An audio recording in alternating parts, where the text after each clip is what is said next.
Hey everybody, it's Mike and John. And it's Halloween. Hey everyone, it's that time of year that we get to talk a little Halloween safety, John. I know it. What's your favorite part about Halloween? All of it. I love it. All of it? Well, I like the candy. Yeah.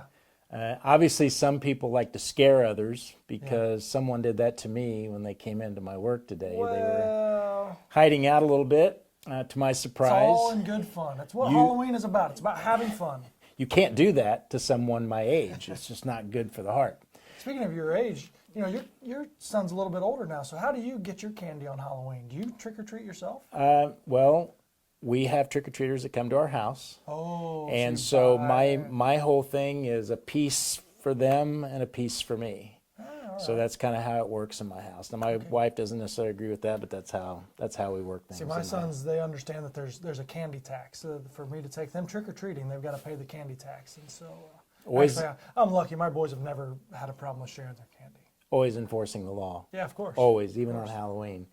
Anyhow, John and I got a few safety tips we want to share with you before you head out. Now, we're going to have some nasty weather. Oh, it's going to be bad. And it sounds like some communities are moving trick-or-treating to... Wait, so I can get 2 nights of trick-or-treating? Potentially, yes.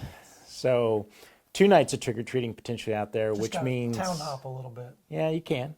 Yeah, you probably know all those games, right? Yeah. You know how to work the system. Yeah. Anyhow, back on topic. Can we get back on topic here?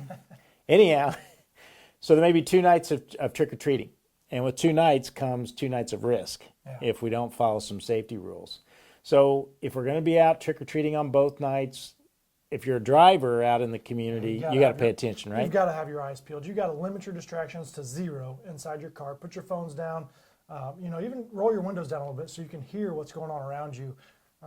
Just make sure you're driving slow, especially through those neighborhoods, because those kids can pop out of nowhere.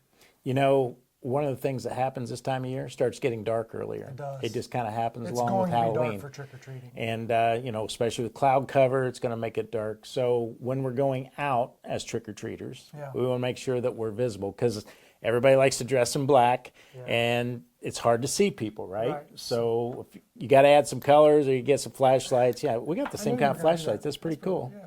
That's 2 pieces of equipment the police and fire both carry that are the same. You'll notice mine's a little more used than his, but other than that doesn't matter. But anyhow, it's all about being visible, that's right? And so flashlights, glow sticks. You can even go to the hardware store and buy some reflective tape. Tape some on your umbrella, on your raincoat, wherever you might need. We've got these little LED bulbs that you can string around your child's neck so that they're visible. We've got glow finger rings here. Nice. So, and then we also have glow sticks, right? Yeah. These are always very inexpensive, but they sure are visible in the dark. That's you turn the lights out in here right now, we'll be able to see each other. Yeah. And so, but we need everybody to be visible, and that's very important. The other important thing is not only being seen, but we got to be looking both ways. Yeah. If we're out trick-or-treating, what's some advice that you have for them, John? Hold your kids' hands, especially as they cross the road. The young ones get really excited. They may see a place they want to go. They may see some candy or whatever. Make sure you're making sure they walk, holding on to them as they cross the road. Just overall, keep an eye on them. There's probably not an age where it's safe to send them out on their own. They need adult supervision.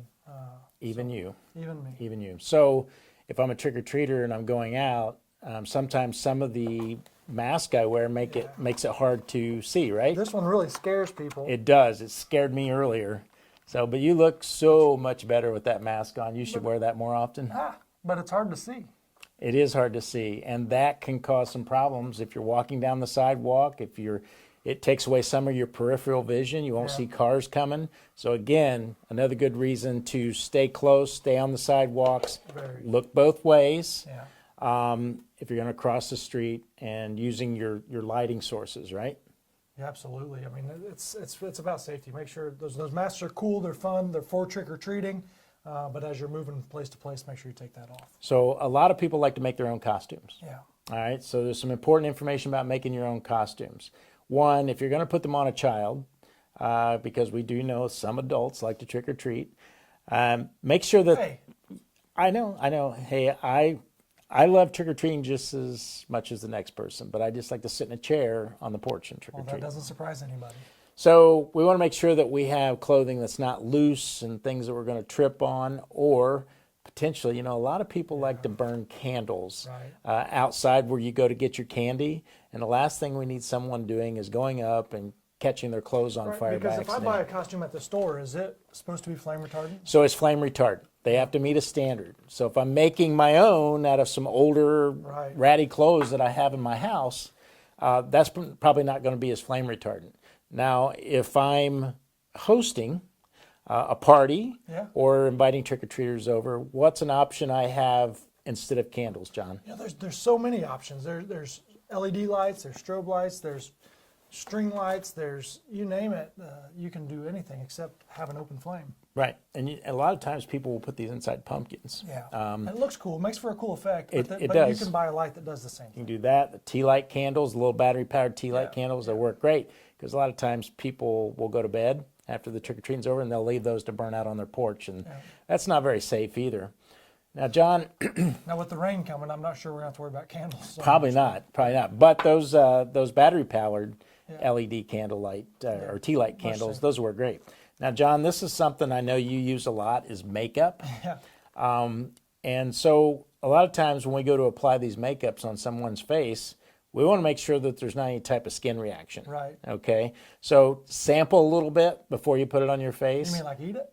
Yeah, and don't use permanent markers. Okay, that's especially for you. Don't use permanent markers to color your face. Good tip. You know, But anyhow, you can buy these paint kits. A lot of times they come with some really cool instructions on different faces that you can paint and be real scary. And actually, this is a great alternative to wearing a mask because this doesn't block your visibility. Right. We just want to make sure that there's no reactions on the skin. And I would say a majority of the stuff out on the market is pretty safe. But again, it's just good to test that out. Now tell us about this, John. What we got here? It's very impressive, and I wish I would have known about this last weekend when we carved pumpkins. But this is a power saw for carving pumpkins. Now, I didn't really know this existed, but next year I will be using the pumpkin power saw. Yeah, I was going to try to get it open here, but maybe I'm just better off It's probably not even. childproof. Yeah, more than likely. But yeah, it's a cool little power saw. Yeah, this would have come in handy. Not that I'm real good at decorating pumpkins. You know, though, this might surprise you, but did you know that after Halloween most pumpkins go half price? So it doesn't mean you can't decorate a pumpkin like on November 3rd or 4th because they're a lot cheaper that way. Really? Pumpkin recycling. I didn't know there was such a thing, but anyhow, you know, John and I want you to have a very safe Halloween. Pay attention to what's going on. If you are going to go out, it's going to be cold. Very cold. So I know that that might ruin people's costumes to put a heavy coat on, but put something on underneath the costume. Layers, make sure, lots of layers. Make sure the kiddos have gloves on, their ears are covered, and their heads covered because that's where we get a lot of our heat loss. It's going to be cold and windy, so make sure you're planning, but most importantly, make sure you're visible. We don't want anybody getting hit by a car. We know that those types of crashes increase on Halloween more so than any other day of the year. So just as a driver, pay extra attention, and as a pedestrian, pay extra attention. So John, before we close here, there's a different colored pumpkin that people are putting out on their porches. Can you talk a little bit about that? Yeah, so this teal pumpkin project is something that's caught on over the last few years, and essentially there's a lot of young kids that have an allergy to food. For whatever reason, they can't have candy. So maybe they'll carry a teal bucket, or you put a teal pumpkin on your porch. That allows those kids to still participate in trick-or-treating, but they get an alternative to candy. Maybe a little trinket, a toy, a glow stick, a glow necklace, whatever you choose to give them.